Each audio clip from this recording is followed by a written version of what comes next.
నేనైతే కష్టపడ్డాను మా అమ్మతో పోయేది పల్లి ఏరడానికి ముక్కలు ఏరడానికి.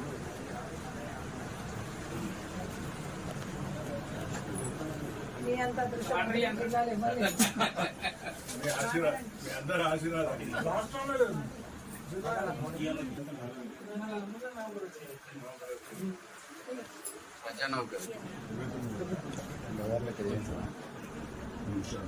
అంటే 29,000 అంటే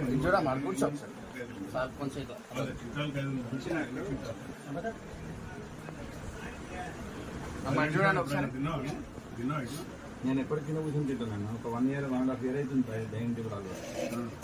ఆ 2 years పెళ్లి పెట్టినాకనే డైనింగ్ టేబుల్ అంత అట్లా కదా కింద కూర్చొని అలవాటు ఎప్పటికి రెగ్యులర్గా.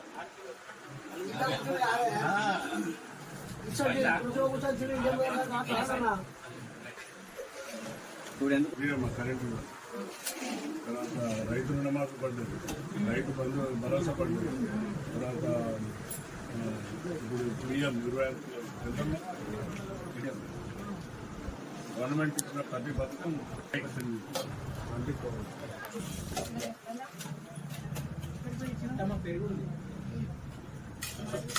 అన్న మీరు అంటారు కదా మహిళలకు స్వేచ్ఛ కావాలంటారు కదా. మొత్తం మా చెల్లె మా బామ్మడి ఈ మొత్తం ఏం ఉంటుంది సంవత్సరం మొత్తం చేసేదంతా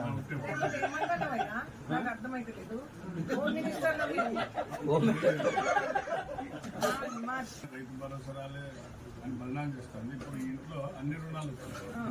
ఈ అమ్మాయి అన్ని రుణమాఫీ వచ్చింది, బోనస్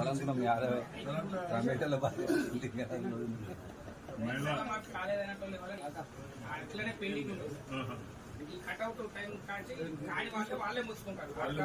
ఆ గవర్నమెంట్ చేయలే కాబట్టి గవర్నమెంట్ క్షేత్రాలు కదా అని వాళ్ళు మూసుకుంటారు. అంతేగాని ప్రతి ఒక్కరికి పేదలకు